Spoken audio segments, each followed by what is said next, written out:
What is up, everybody? Welcome to the first inaugural Solomon Moore podcast, where we're going to be diving deep into all things digital assets, crypto, currencies, macroeconomics, regulatory clarity, all sorts of different things within this space. Glad to have my counterpart with me here, which is Darren. Many of you may know him at Fame 21 More.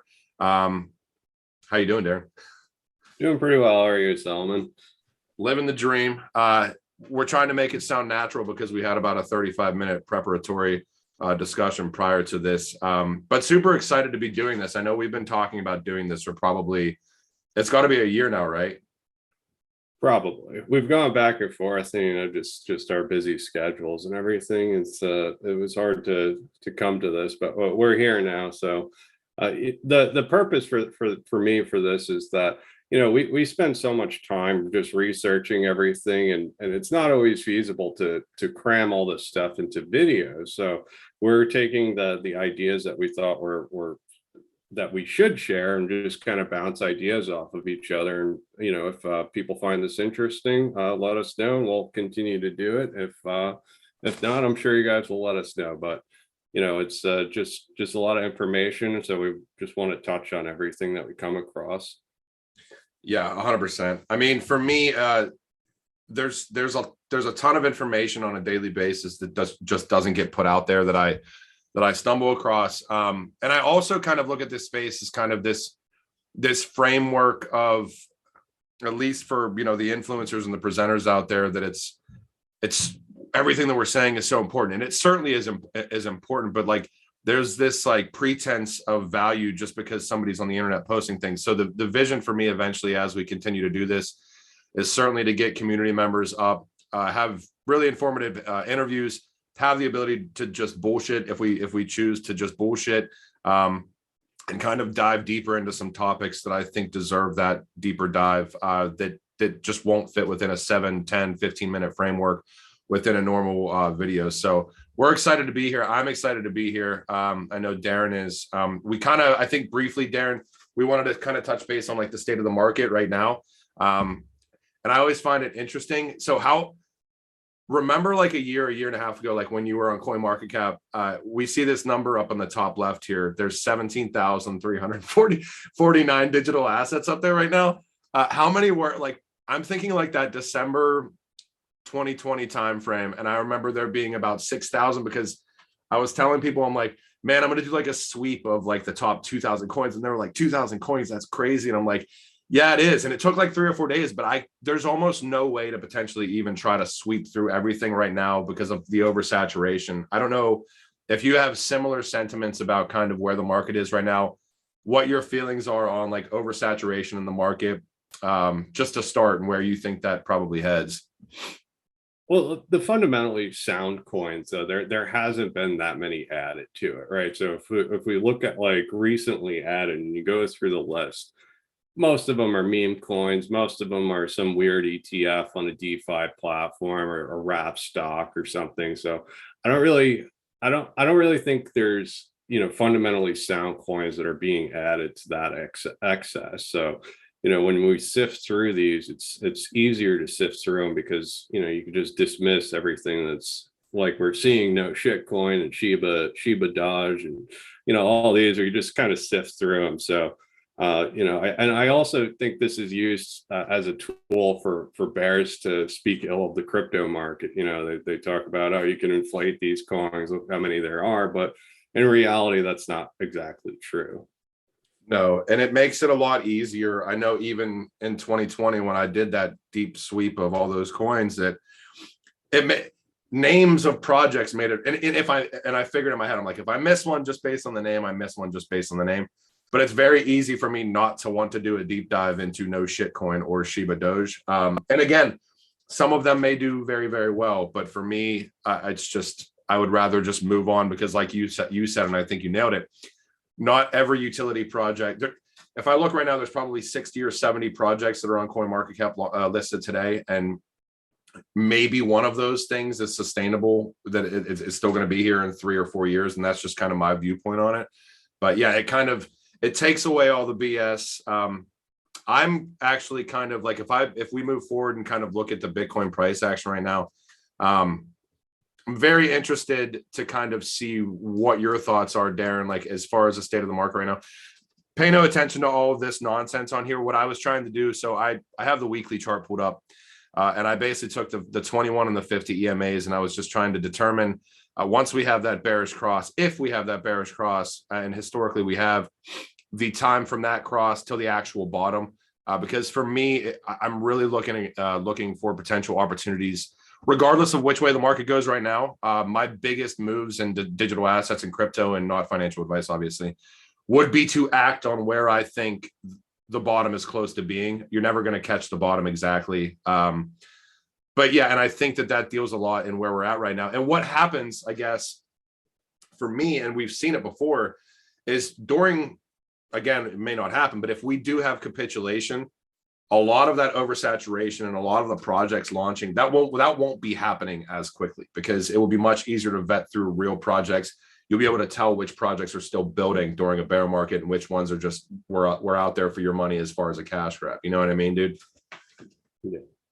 Yeah. So the first thing that pops into my mind is looking at 2013's bull run, how we had this spike and then we had that sideways action. So for me right now, we're stuck on this sideways action. And really, we've pumped a great deal past 20,000, and we've gone sideways for over a year now. So that's just accumulation.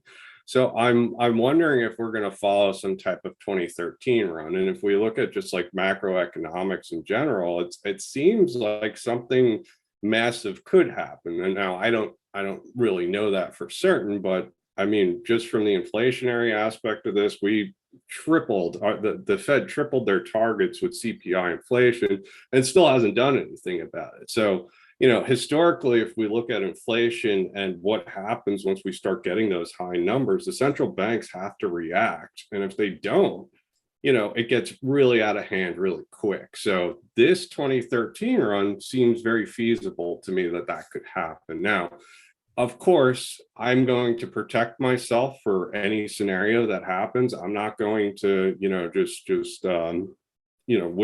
for the best type of scenario. I'm going to, you know, take what I need to take out to have the psychological wherewithal to withstand all this. But, you know, it definitely seems like something massive could happen, and I'm going to prepare myself for both the upside and the downside. And yeah. 100%, dude. No, and I agree. And I think what Darren was alluding to right there is kind of, we had a local top in the 2013 bull market in April, and there was literally from that top measured down to when it kind of broke above that again after consolidation. It was like 180, 190 days basically. So, you know, if it's really interesting to me, because I think that a lot of the rhetoric is centered around institutional adoption and things like that.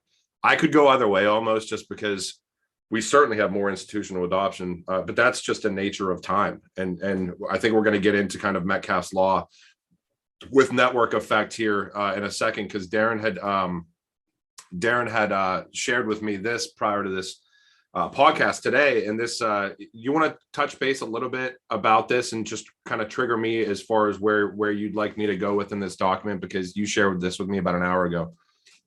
Yeah, so if you hit Control F and type in Ripple, it'll bring up the first chart.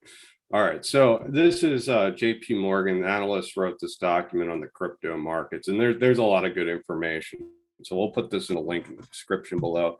But anyway, this one chart that piqued my interest is Metcalfe's law, valuation versus network size. And you can kind of see that they're counting all the wallets, and then they're counting the valuation. You can see this line goes from left to right straight, kind of going up this whole entire way. And you can see some of these coins are away from this line or over this line, and that's a good way to evaluate which coins are doing well. Now, in this document, of course, it seems like they're biased towards Ripple when I was reading through it. And it seemed like, you know, they're saying there's this huge gap with everyone that's using RippleNet, and that's because they're not using the XRP coin.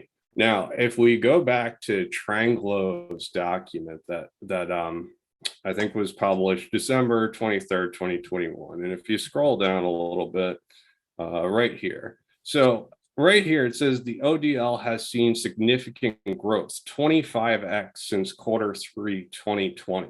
So, if that trend continues and the market valuations dropping and the network size is growing in scale, I think there's there's going to be this huge gap that's going to close. And I forgot to mention Metcalfe's law. If you don't know what that means, is the larger the network grows, the more participants that come to it, the valuation of the network remains higher. So I found that pretty interesting. And I also remember a tweet Solomon put out with Hedera. So if you want to talk about Hedera.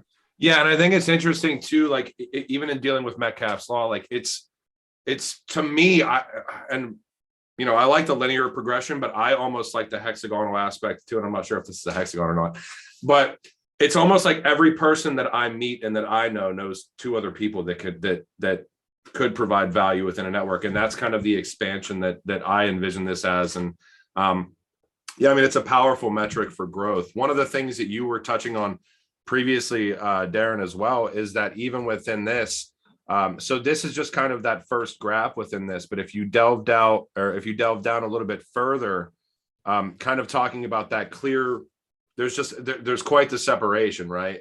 And when you kind of presented this to me prior to, it's almost like there has to be there kind of has to be that median line. And if the network is up here, if the network is up here, but if the asset is down here, it's always going to come back to the median at some point in time. I think what's the Bitcoin chart that people always look at as far as that is concerned? I forget, it's off the top of my head, but so for me, it alluded to kind of like almost potentially like even like a bottleneck within XRP, where once these things do get turned on, in my opinion, I think that could potentially happen because the rails have been built. It'll be really interesting to see what happens from an evaluation standpoint of XRP, because we know all the connections that exist from RippleNet. We know, and not even just from RippleNet, but these third-party integrators. I mean, we talk about Volante, we talk about Fidelity Information Services, we talk about who knows what the hell Nasha is still potentially utilizing RippleNet for, or potentially the XRP ledger, because what we will see, and we'll showcase this to you guys as well, because we're going to get into BRICS and China and Russia a little bit, is that, and I've always kind of had the thought process, if a central bank is testing RippleNet, testing the interledger protocol, which obviously is kind of a W3C agnostic thing right now,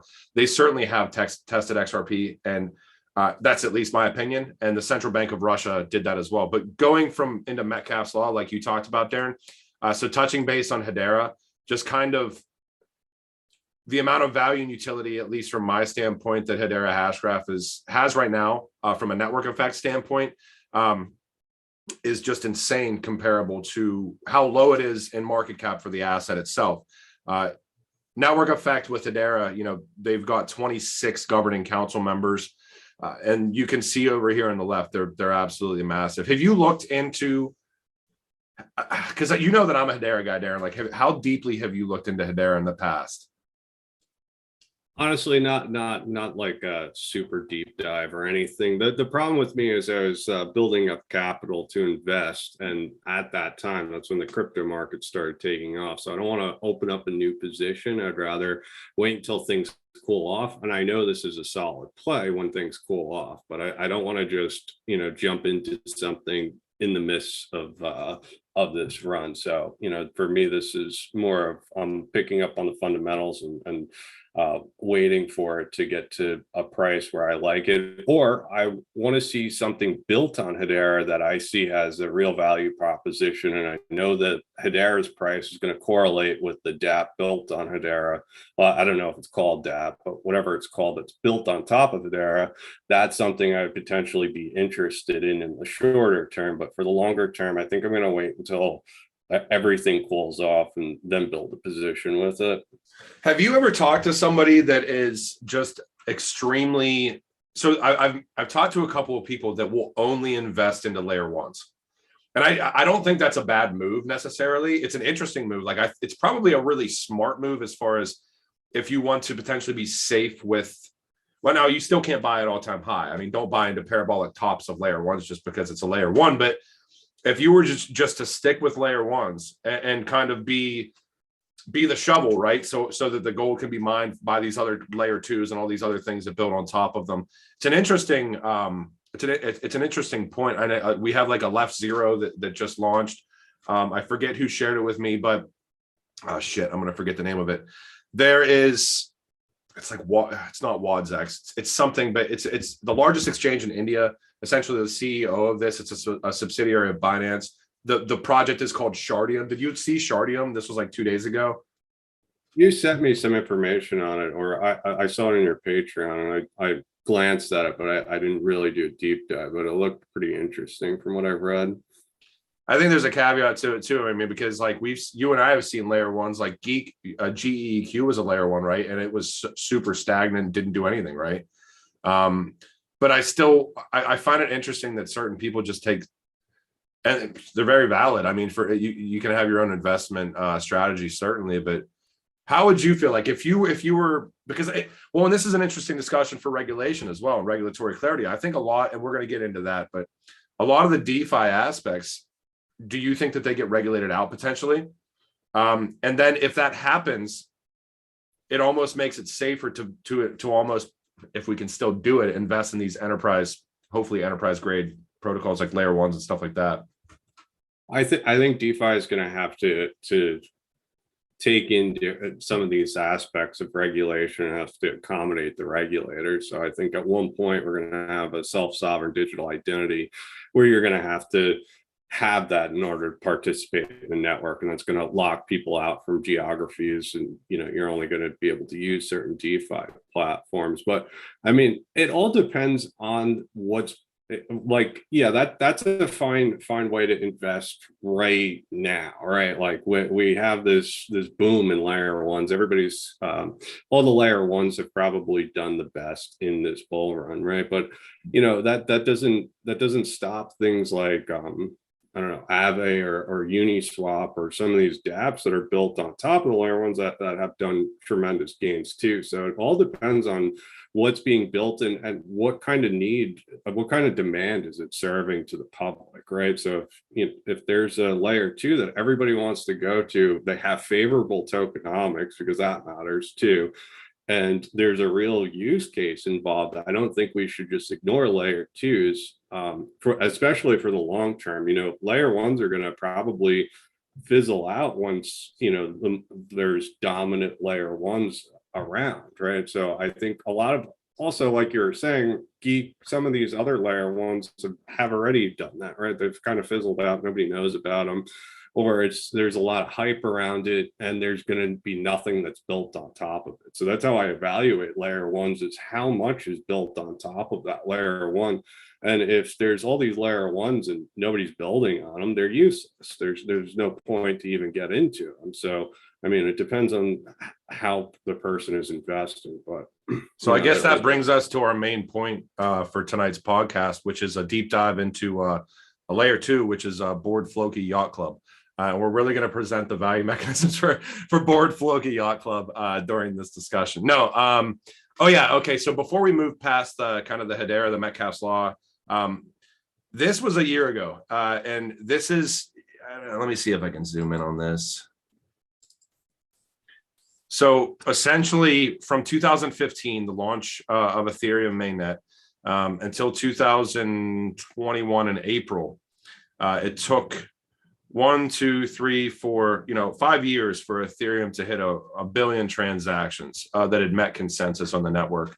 Hedera mainnet launch was, I think it was summer 2018. If I want to remember correctly, I think it was August. And they reached a billion transactions, 19, 20, within like about 28 months, something like that. So just insane. And I think that kind of alludes to just the expansion of the network. And then again, HBAR and Ubisoft, if you're not aware, I'm not trying to show HBAR to the end of the earth here, but Ubisoft is a governing council member, obviously a huge video game developer. We're going to talk a little bit about GameStop and this as well. But Ubisoft is Assassin's Creed, Far Cry, The Crew, The Division, Watch Dogs, all of these, Just Dance, which is gigantic in a lot of countries. So very interesting to me. And open source in the code, I think, is also interesting. But Darren, you also shared this with me, and if I'm not mistaken, and correct me if I'm actually, just walk through this a little bit, because you talked about the 2008 crash and kind of what this alludes to. Yeah. So some people on Twitter and YouTube have sent this to me, and what this is a paper about the Fed's bailout in 2008, and it goes into how the Fed bailed out these banks, and it comes out that they've actually spent 29 trillion in 2008. So 30 trillion, over 30 trillion right now is what we're at just in US debt. But the Fed by itself has spent 29 trillion. It looks like these loans they don't get paid back. Like, there's the illusion that they'll get paid back, but they won't. As well as these loans were not just US banks, these were global banks that they gave these loans to. And this is what I was saying about, we're in these unprecedented times, and with crypto is an anti-debt unit, right? That's been my thesis to begin with. I'm not getting out of the game because I might see a market correction when this stuff is coming to light. This is all confidence, right? If you're investing US currency, right? This is a shot to your confidence that all of this money is being spent and it's not getting repaid. So yeah, and I know that it's just interesting, kind of with all of the innovation across the board, and we see all of these national initiatives surrounding central bank digital currencies, and it seems like there's all these fragmented projects out there right now in the United States that are dealing in a digital dollar. So you've got the digital dollar project with Chris Giancarlo. You've got Project Hamilton out there with the Fed as well. You've got MTech, which in Hedera Hashref, and the Fed, and Microsoft, which is Project New Dawn. But it's like, it seems like we need a movement. We need we need actual things to happen, because we wanted to kind of touch base on the strides that China has been making. And I actually read today too, I don't know if this is in here or not, Darren, but I believe the CBDC, like the digital yuan from China, is one of 3 options. It's one of 3 or one of 4 to pay with all patrons of the actual Olympic Games that are going on right now. So there's a very obvious push coming out of countries like China, Russia, all of the BRICS nations right now. Yeah, and people kind of confuse what this means, right? So a lot of people think that the China CBDC is kind of an attack on their reserve currency and will hold on to Chinese currency. But in reality, what this is doing is it's making settlement time instant. So I think this leads back to the confidence being lost, is when there's less demand for dollars. If we no longer have to hold dollars to go through trade, hold them in escrow, these digital currencies are wiping out the need for a reserve currency to begin with. And we saw Project Hamilton white paper was released recently, and that's reactionary to what's happening right now. China's CBDC, there's a push in Congress. It's in the consciousness of Congress to talk about China's CBDC. Tom Emmer has proposed regulations on the Fed not being able to do a CBDC. And what you were saying about the different projects and everything, I think, we're testing out all these different ideas, but I don't necessarily think that the US is going to pick an official person that does the CBDC infrastructure, right? So I think the interoperability aspect of this is the utmost importance in the United States, because for the wholesale markets, they might have different infrastructures to link the Fed to this bank or this bank, and it's able to withstand everything, right? But on the retail side, that's what stable coins are. USDC, we use USDC, we can use PAX or whatever we want. So I think the private sector is going to grab the market share of the retail part. And the wholesale part, all that is the Fed backing it. Like, there doesn't need to be this coin that the Fed issues. All it needs to do is say, yes, we back this, right? We back this a coin. We're going to make sure we're good on the promises behind this, and then they're going to regulate everything to the point where, you know, everything's got to be accountable. But, you know, there's no need for one single technology for the wholesale markets. No, I agree 1,000%. But I think the interoperability mechanisms are going to be gigantic. I think if you look at something like Quant and Overledger and what they're potentially trying to do between central banks, even the interledger protocol, because I know that you did a video earlier today. And I caught like the first 8 or 9 minutes of it, very much so talking about kind of the value agnostic standpoint of the interledger protocol, which I think is going to be really important. And my envisionment of, just to bring XRP up as an example, I think that the whole purpose all along was to create a level playing field of agnostic value movement and just let XRP have the liquidity mechanisms and everything that it potentially needs to just do well within that agnostic type market that deals in multiple different currencies, multiple different assets, commodities, bonds, probably at some point in time. I mean, it's really interesting. And I think what was the most interesting thing that you said to me is that the United States is being reactionary. And that is what we've seen across the board. Well, at least that's what we're led to believe, that that's what's going on. And where every other nation is kind of being proactive and innovating, the United States seems to just be putting out reactionary pieces based on what's going on in the market or what's going on in country X, Y, or Z. And I think that at some point there has to be a shift. There has to be a definitive decision as far as what's going to be allowed, what's not allowed, and how they're going to facilitate Web3 and the Internet of Value, because other countries are doing it regardless if they're just reacting to it or not. So when are they going to step up and kind of actually take the ball in their hands and try to make a shot and not just watch all the other teams winning World Series and Super Bowls and all this nonsensical type stuff that we're seeing? But I think that's the crypto regulations, and the private sector is able to innovate all these different ideas to carry out.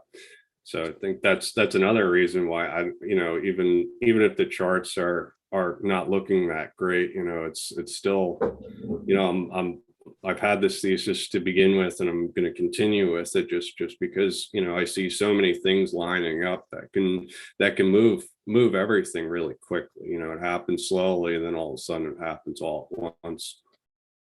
You took a note from Christine Lagarde there, because she said that in a couple of different interviews. Things seem to be happening slow, and then all at once. I study the lizard people, so this is my job. I just watch them nonstop, and they really lay out the plans for all that stuff. So you just have to read between the lines, and that's pretty much reality right now. We're seeing all this regulation comes about. You have the SEC introduces a Trojan horse into crypto regulations, and everything looks like it's just a chessboard, and they're positioning the pieces for checkmate. Yeah, and what this is I stumbled across this yesterday or today or whatever. This is Hester Pierce, obviously, pro crypto commissioner, talking about this Treasury markets platform document, 654 pages, of course.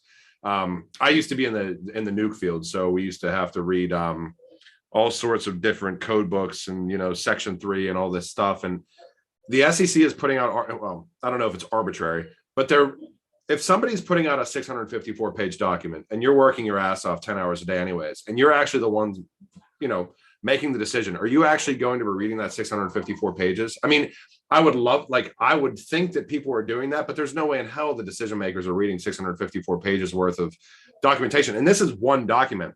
And what Hester had said during this is that nothing in this document alludes to anything dealing in cryptocurrency or anything like that within the document itself, but it's so broad from a zoomed out lens, almost like the bird's eye view.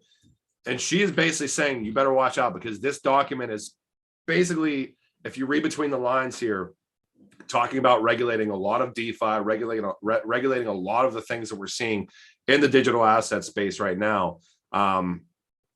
It's interesting. It's interesting. I don't know if you have thoughts on kind of, I guess, Darren, like, how do you think regulatory clarity comes? And I think for me, before, well, you go first, because I don't want to, I asked the question. Go ahead. Sorry. Well, first, lawyers will send large amounts of documents just to confuse the opponent, right? Where they have to go through everything. Also, Congress does that, where they pass these, 40,000 page documents.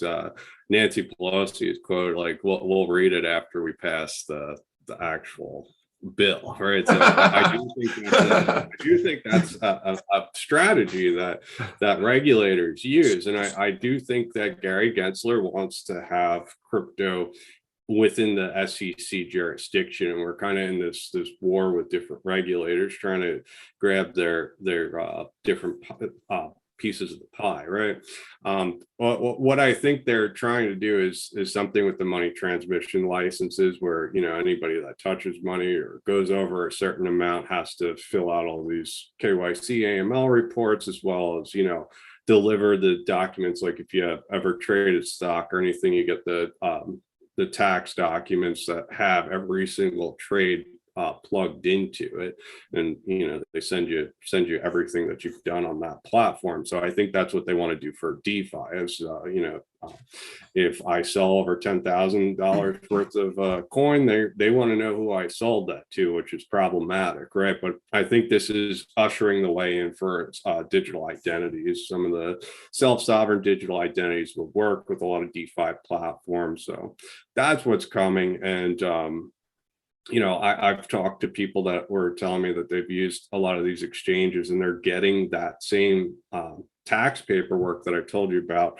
with the stock exchanges. So I think the exchanges know that, this is a possible scenario. So they're already getting everything set up. So that would be a good way to evaluate different DeFi platforms. We were talking about layer 2 before. The ones that are prepared for this regulation are probably going to stick around for a long time. So yeah, and I think we could have this conversation, and this is another reason we wanted to do this podcast, because this conversation could get very much so into DAOs. It could get into how NFT projects are launching and saying that if we sell out 100%, we'll start building more value for your NFTs that you just bought, aka we're literally selling you securities. I guess I'll touch base on that real quick because it's interesting to me. And I'm not saying this across the board. I just think that it's a crazily skewed model where what is a security? What's the definition of a security by Howie? It's an investment in a common enterprise with the expectation of value based on work by others. And the others in this situation would be the actual enterprise that you're investing into.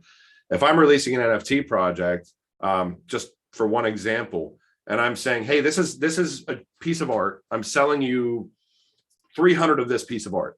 Once I sell 50% of this piece of art, now it doesn't just become a piece of art, because I'm going to start building out other things because I've raised funds from the art.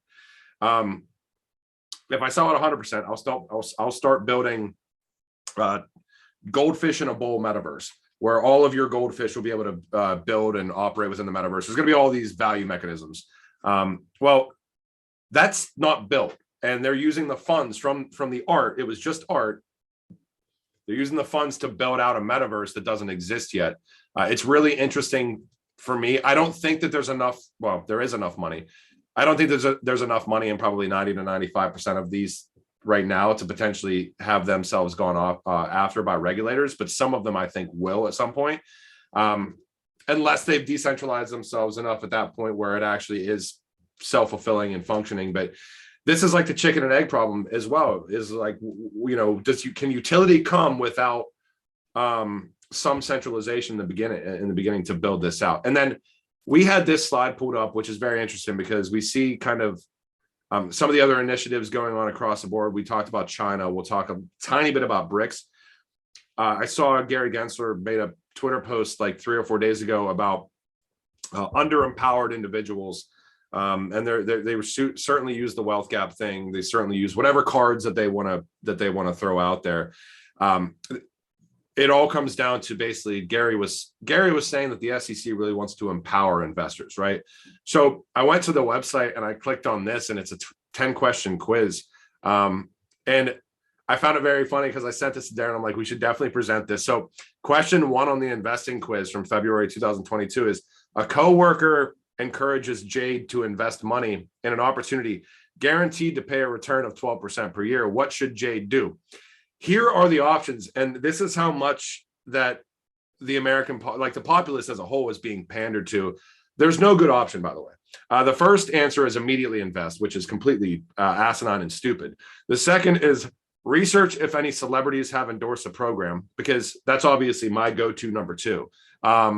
Only invest if other coworkers have already invested is number 3, or just completely blatantly ignore the opportunity. And those are the only 4 options that you can pick. So if I pick ignore the opportunity, granted, there's no option to empower yourself or ask Jade for resources to research the 12% on APY on an annual basis opportunity. It's just, you're so stupid that your only options are immediately invest, completely ignore it, figure out if you can research or read some gossip mags to see if celebrities are into it, or ask some of the other coworkers who also have the same options as you do, by the way. So, but what I found funny, and I don't want to stick too long on this, is that this same question is asked 5 times in this 10-question quiz, and they just change it slightly, like the second way it's asked, but the answers are the exact same. The second way it's asked is: a family member encourages. So now you've got that trust level. A family member is now saying, Jade, you got to get into this 12% a year return platform that I'm into. And your options are the same. And instead of coworkers, it's family members. And then it gets to the point of like religious organization. It's just completely asinine. I mean, do you really think if the SEC is supposed to protect investors, and I think that empowerment is a way to protect people by providing them with educational tools to empower themselves, and this is the type of educational tools that we are being given as the American populace from the SEC. Asinine quizzes that act like we are the stupidest people on the planet. Nobody's taking these quizzes, by the way. This is certainly some sort of a shell organization within the SEC where somebody's getting paid to create 5 questions for February and then just duplicate them. It's just completely ridiculous. You thought it was hilarious. Yeah, I think you hit the nail on the head with that one, because I've been hearing regulatory capture a lot, right? And I've got to look up what regulatory capture is. It's just the incumbents have control over the regulator. So this is just proof to me that the SEC is nothing about retail organizations or anything. It's all, what the incumbents are looking for, as well as, what we were talking about before with the tax information. That seems something that they're super focused on and they're doing a good job with, but protecting retail is way down on the totem pole. We'll give you this quiz that has no valuable options at all. We'll just have to kind of guess to make sure that you don't invest at all. You hand your money over to a mutual fund, or you just hand your money over to the big guys and they'll invest for you, because you obviously don't know what you're doing. You're going to be asking celebrities for investment advice. So the one other question in this that I found interesting, and then we'll move on from this, so is question 6, which is the best example of paying yourself first. The only correct answer within this, and the quiz even knows it's bullshit, because if you click on the correct answer and then you see all the correct answers at the end, it tells you this is the right one. The quiz itself doesn't even give you a point for this bullshit correct answer, though. But the correct answer, as far as the quiz is concerned, is paying myself first means that I'm allowing a bank to automatically remove money from each paycheck and deposit it into a savings or an investment account. Very, very interesting to me, because I hold fiat, and this is just me personally. I don't know what your opinion is on this, Darren, but I hold fiat for the sole reason where if some sort of emergency happens where I have to pay for something like today in cash, I at least have it. Like, or if I have a plumber come to my house or something stupid like that, like, that's the only reason I necessarily hold fiat at this point in time. Now, like, I could say that potentially some of these stable mechanisms where they're generating like 18% APY or whatever they may be might be a smart move, at least to hedge some of your portfolio, to have a capital position in fiat, even though it has to outweigh inflation, obviously, where you have more of a consolidated position. But This is the only question. This is the only answer of paying myself first within this entire framework. And I found it really. And that's proof that they want you mindless and just, let everybody else handle your investments for you. And you can worry about it when you retire. We pulled up BRICS because we did talk about, we talked about China and we talked about the Olympics and we talked about the mobile app that is essentially one of three payment options now is the digital one. A lot of people don't necessarily, or maybe you do, maybe you don't know what BRICS is. We're trying to make this as inclusive as possible. So BRICS is essentially 5 emerging economies, Brazil, Russia, India, China, and South Africa. Now, what's interesting is if you've been paying attention to the space, Darren, all of the nations within BRICS are trying to remove themselves very much so from an attachment to the US dollar, a removal from the SWIFT system, right? Yeah, and the other thing is, you found the document with Russia, right? The People's Bank of China was welcomed by Ripple in 2018. India is seeing a lot of RippleNet partners, and they're moving forward with a central bank digital currency, right? And recently there was the Industin Bank and NPCI joined hands to offer cross-border payments, and this also uses D-Money, which is another RippleNet partner that uses ODL to the Philippines. But India has a lot of RippleNet partners. They're have this NPCI, which David Schwartz spoke at a technology event that was specific to India and their infrastructure and technology. So I found, just these nations, all have some type of involvement, which I find interesting. What was my two comments on that are that we've seen so much rhetoric from India. I mean, as long as I can remember, going all the way back to late 2017, which I really wasn't even paying attention, but 2018 and all the way out up until now. And then that document comes out from the Minister of Finance within the Treasury from India like 5 or 6 days ago, literally stating that a CBDC from India is going to be coming out at the latest 2023, if not this year.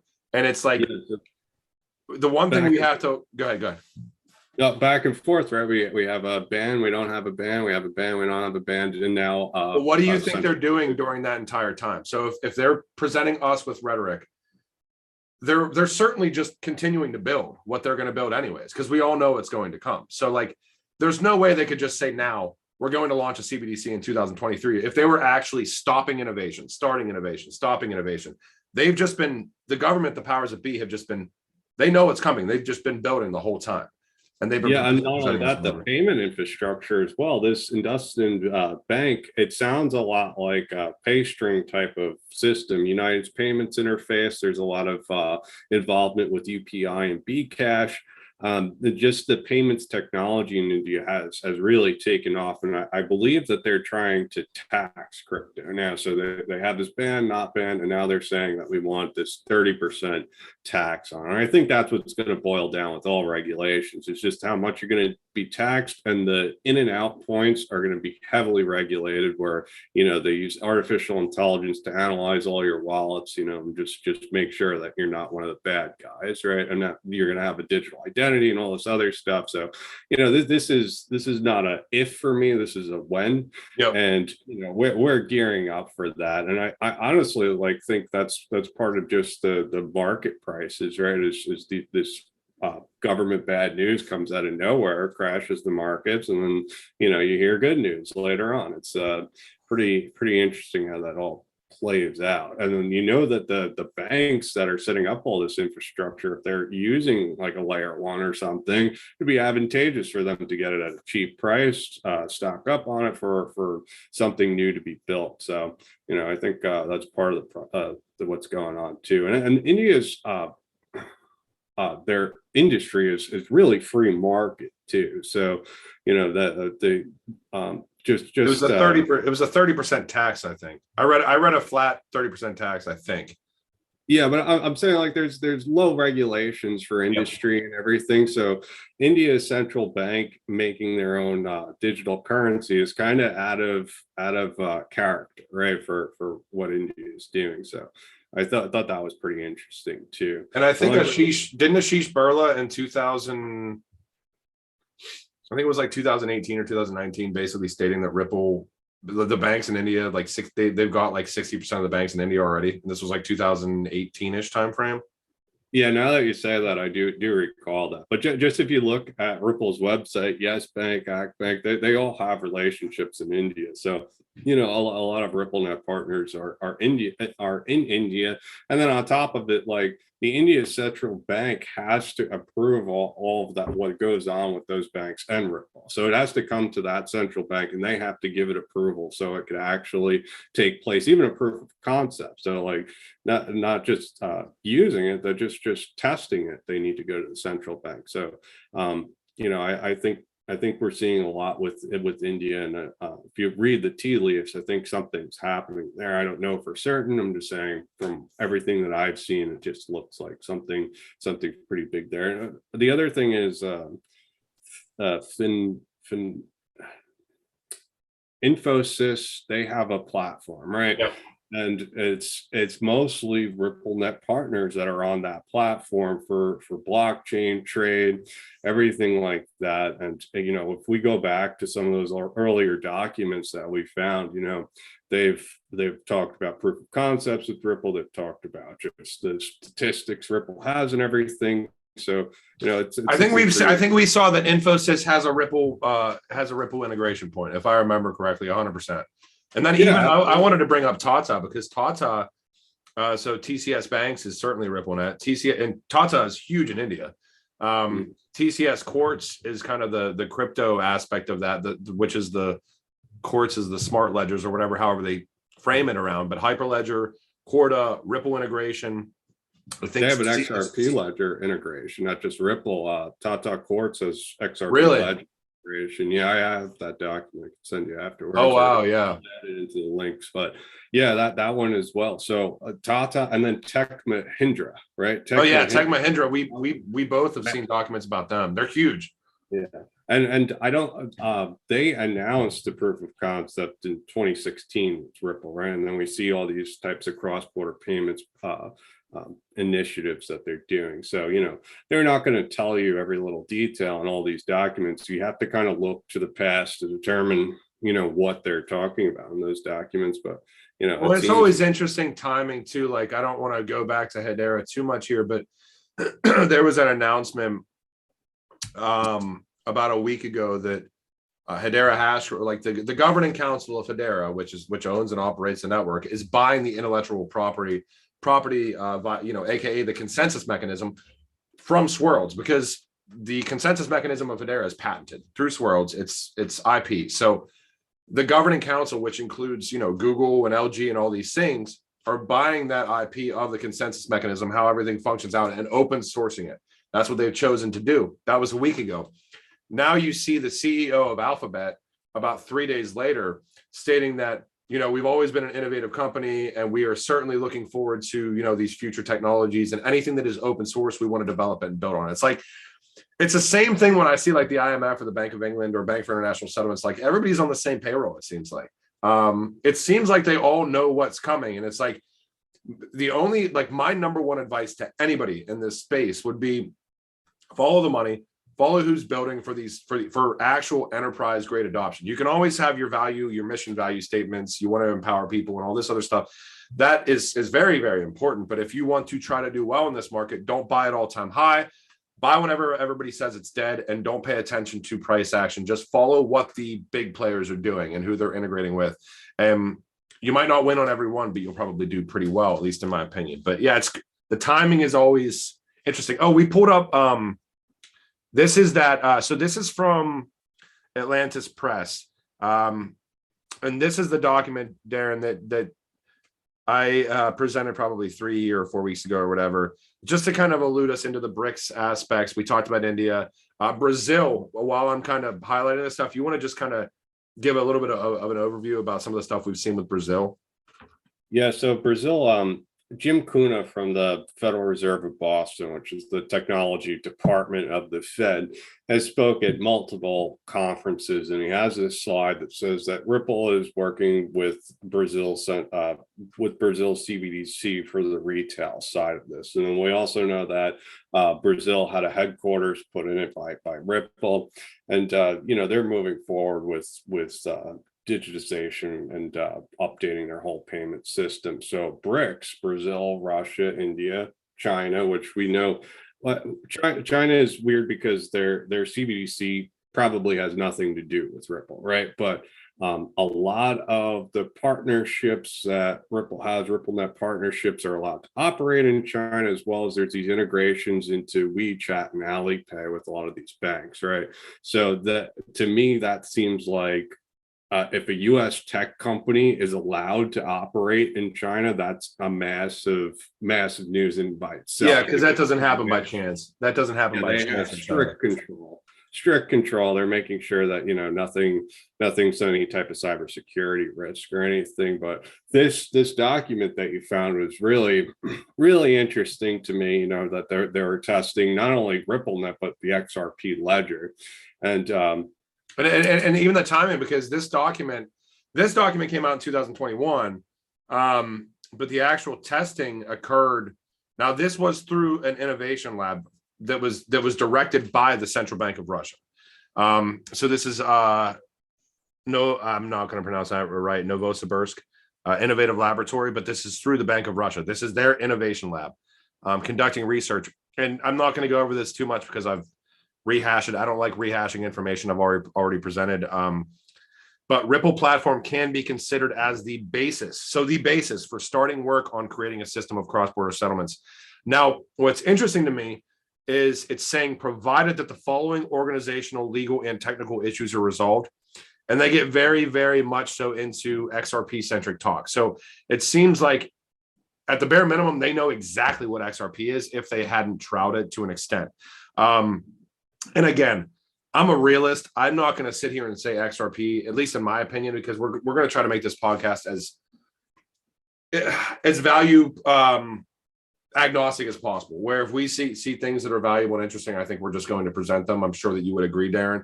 But it's interesting to me that, like, we see all these central banks, and this is really one of them that is like saying, yes, we tested RippleNet in 2018, and of course we tested XRP, and we have these thoughts on XRP, and it's talking about use of XRP transfers or equivalents of fiat currency. I mean, run the gamut here. I mean, they're talking about testing XRP and things that need to happen either from a regulatory framework or cross-border rates as far as what needs to happen for the use of XRP, like all sorts of different stuff. It's like very clear what happened within this test. Yeah, and then the introduction of federated side chains, right? Probably all these regulatory issues get cleared up with that. If there's just I said that, yeah, yeah, they could do however they want, because every jurisdiction is going to have different rules, right? So just being able to set up the side chain, but you know, a lot of people, like we're talking about gold and Central Bank of Russia accumulating gold just for what's happening with the dollar, right? And you know, there's kind of this misconception where everybody has the ODL model in their head with XRP, but I think that the real thing with the XRP is the ledger, right? And at being able to back these gateways and being able to, I mean, that's not even a complicated process. Like I was saying before with the Fed and wholesale, Mark, is the central banks, all they have to do is back a gateway, and now they made a CBDC overnight, just by saying that we back these IOUs in the XRP ledger. That's it, right? And do you see? Because I completely forgot to even talk about this or even put this up here. I did a video a couple of days ago. Did you see the first Russian regulated digital asset manager or management company was announced like 3 or 4 days ago, and there was an article about it, and it was like, yeah, is this going to be good for crypto, whatever. It didn't talk about any assets integrated or anything.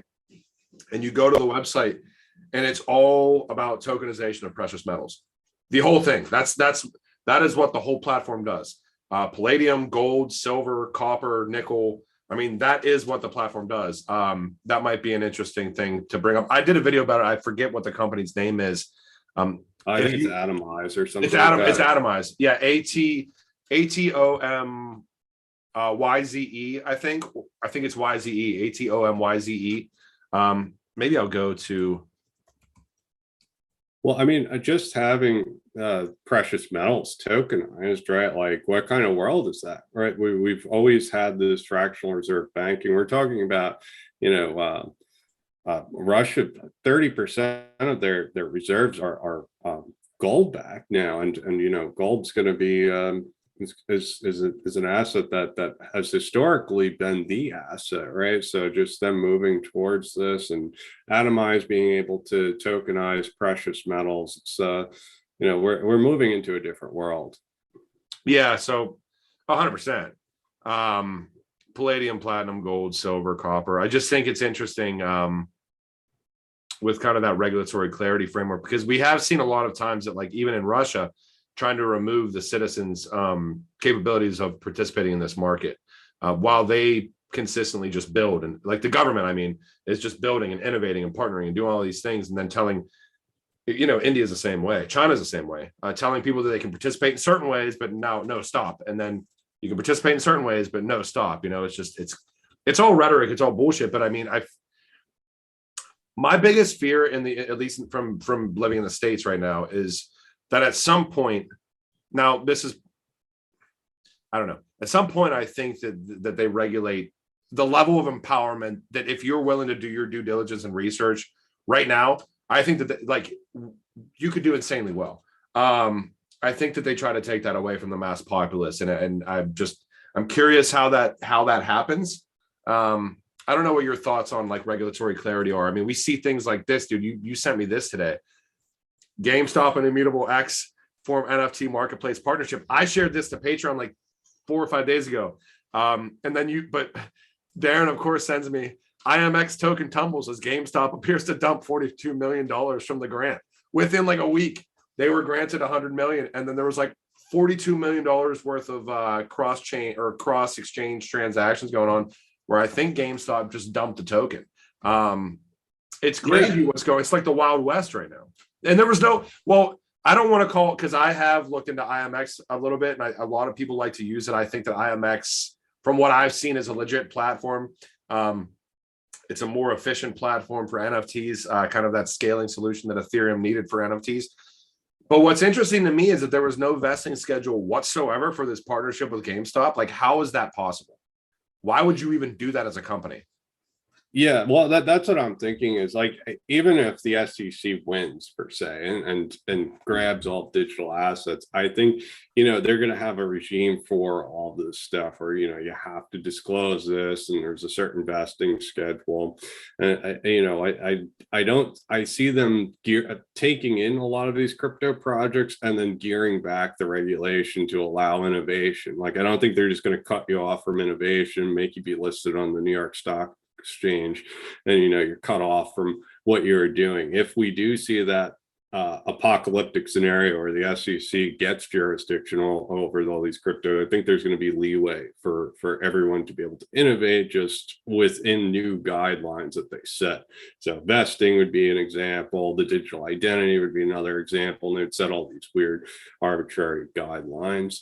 But Ripple XRP, I think it's too late for that, but for these new crypto projects, I think they might have a chance, unless, you know, they start up all these lawsuits all at once, and crypto can come together and go after the SEC. That's where I think they make their fatal mistake. So we'll see how that plays out. I see Gemini, Voyager, Celsius, they're going after a lot of different crypto projects. So it's very feasible to me that these crypto projects get together and sue the SEC back, and, you know, win. Well, I think there also needs to be, like, even with regulatory clarity, I think that we need to step back and look at what regulatory clarity really means, because the clarity that we have right now is essentially the Howey test, which is, how old is that, 60 or 70 years old? The 40s, right? The 1940s, 42 or something like that? I think it's the 20s. Yeah. So we talk a lot about regulatory clarity. So I think it's a mistake to assume that the SEC or any regulatory body is going to come out with this framework that is just that sticks forever. Because the reason I'm alluding it to that is because we've even heard previous commissioners at the SEC saying something may have been a security, but then maybe now it's not.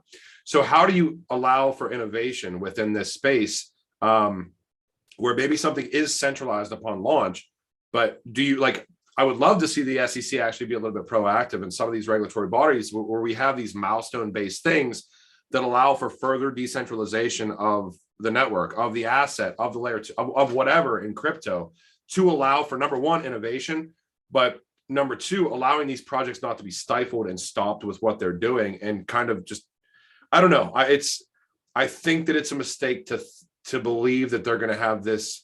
And Ripple and XRP, I think, is going to allude to a lot of different things, how this court case goes.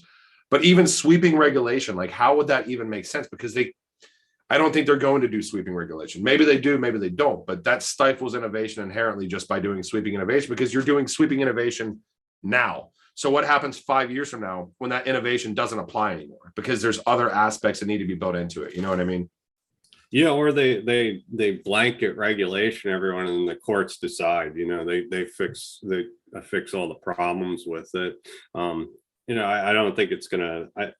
I'm an optimist with all this stuff. I think, either we could see something from the G20 or somewhere where they talk about regulations and the SEC kind of copycats a lot of the different regulations. We see this play out, but I'm optimistic about everything. I don't think it's going to be some type of doomsday scenario.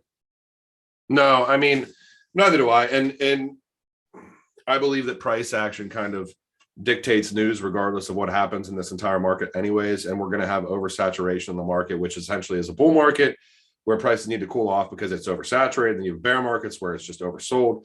But I don't know. I think that there's always kind of that return to the mean as well. Yeah, I don't know. I hope that it's not just a complete stifling of this space. Well, just the amount of capital that's in crypto now, the institutions dipping their toe into Bitcoin, stable coins, all the banks that are investing in this, not just as cryptocurrency, but as technology, right? Yeah, Jay, I mean, even look at like Jay Clay, like it's interesting to me that we're getting, this regulatory push, as far as what we're seeing right now. And you can just look at what the big players within the SEC, where they're at right now. Jay Clayton left, right? And now he's at Fireblocks. Mary Jo White, who's a legal counsel for Ripple, I think she was a previous chair of the SEC, wasn't she? Or previous lead of the SEC, right? Yeah. You just watch what these people are doing, and it's like, Jesus God, like we are 100% in the right space. It's just not buying into necessarily.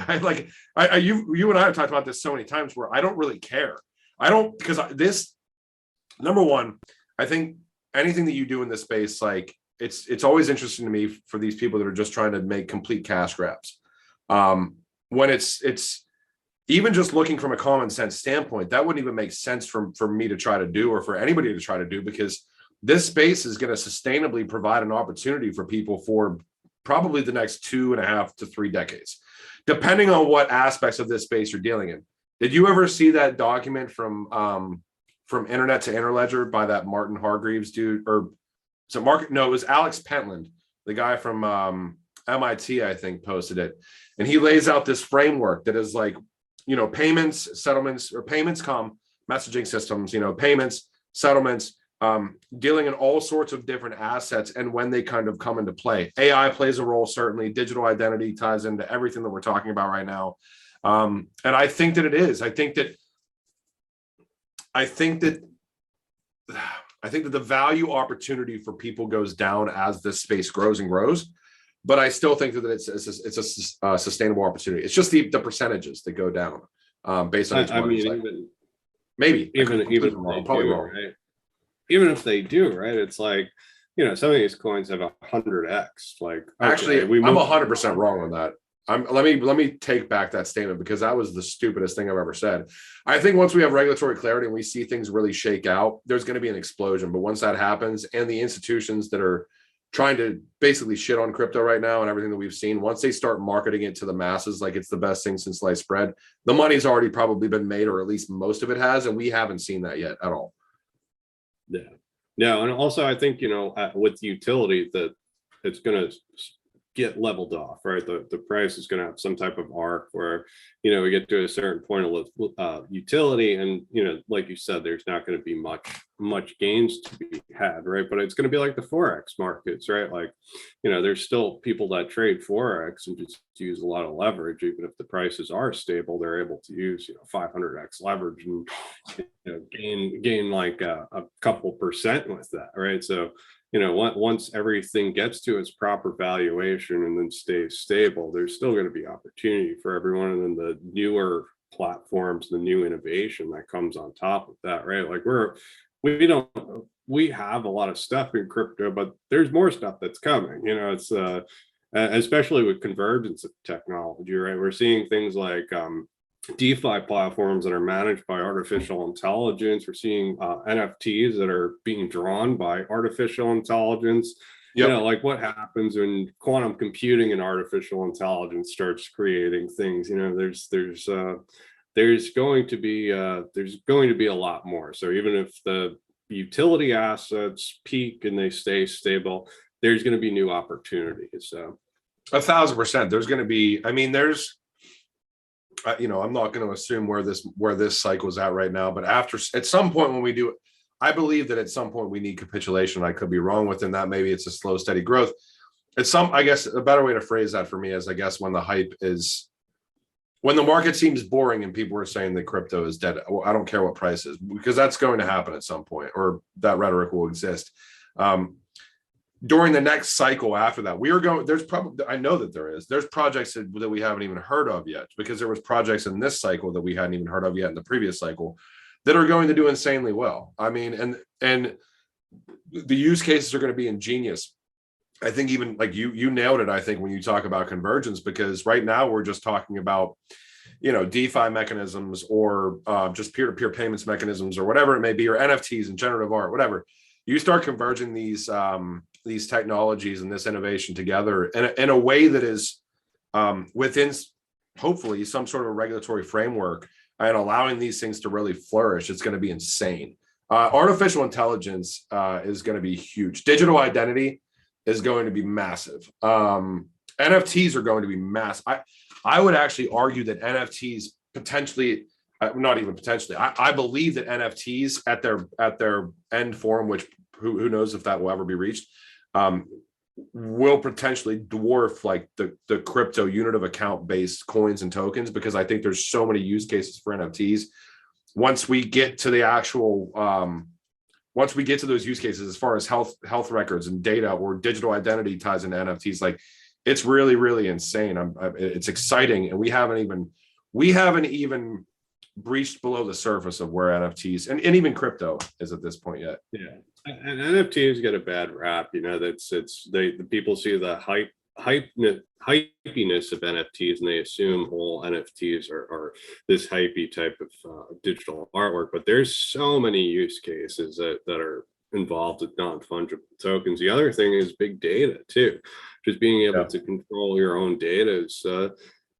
I mean, what happened, right, is all the big tech companies became trillion-dollar market caps, and now they're the ones that control the data. But Web3 kind of takes the data back from them and is able to, you know, level the playing field with normal people, right? So I do think that's going to be massive at one point too, especially if you could monetize your own data, right? And stake it in a DeFi platform, or, you know, your health records, you're able to make a few dollars just by staking your health records and allowing people to look at them and tell you, you know, oh, we'll just allow them to research what's going on in your body. Oh my God, dude, that sounds like whenever I get sick and I Google search what's going on with me on Google, and I'm like, oh, that symptom says that I might have 24 to 48 hours left to live. Like imagine putting your symptoms into a platform along with your health records, and doctors can look over it, and just, I hope it's not the mass populace, because then you get people back being like, I think it sounds like you've got a case of the black lung. Be like, oh my God, I'm dying. No, but I agree. As long as it's anonymous, right? Like, what would I care? even if I got like $100 a month from giving my health records to a bunch of people to study them, I wouldn't care. Same thing with big data. If you want to advertise to me, it's fine. It's going to cost you. 100%, dude. Well, I think that this was a really kind of a successful introductory first podcast. Were you keeping kind of a running time? I don't know how long we were, probably like an hour and 10 minutes, hour and 15, something like that. It's 5:25 now. We got to a later start, I think like 3:50. So it's probably like an hour and 30 minutes. Yeah, that's what I was saying, dude. Like we can, I think that these things are going to be really interesting moving forward. If you guys have, I think, is this one going on mine or your YouTube? So I think this one's on mine. Yeah, but we're going to look into a podcast site as well. If you guys have comments, suggestions on what you guys would like to see us potentially touch base on it, Darren and I are pretty much open books in this space. So we would love to kind of tackle different things. And, anytime we get, I know I've found this to be true. Anytime I get suggestions to look at things that may not be within my initial wheelhouse and I start doing it, it really kind of opens up the door and I get really interested about, talking about different subjects that I may not know about, but I find out about. But yeah, I think that this went extremely well, dude. What are your thoughts? Yeah, I think so too. We'll find out from the comments. I'm sure people let us know how they feel. Yeah, I hear you. But I enjoyed our conversation. We, I have separate interests and you have different interests. It's just different perspectives from perspective that you trust, right? Somebody that's researching all the time and they're putting the work into it. You just have different interests than I do, so it's valuable. Yeah, and I think one of the goals that I have in this space is to really kind of bring on other people that I think that would have similar but separate interests, because I think that it's just like that agnostic viewpoint within crypto. Like I talk a lot about XRP and Hedera Hashgraph and Quant and things like that. But I'm very much so a maximalist about, whatever works best for whatever scenario and situation. So same thing with anybody that we get on this channel. I think we need to bring as many people as possible, even if they share completely separate views. That'd be great. And just kind of listen to viewpoints.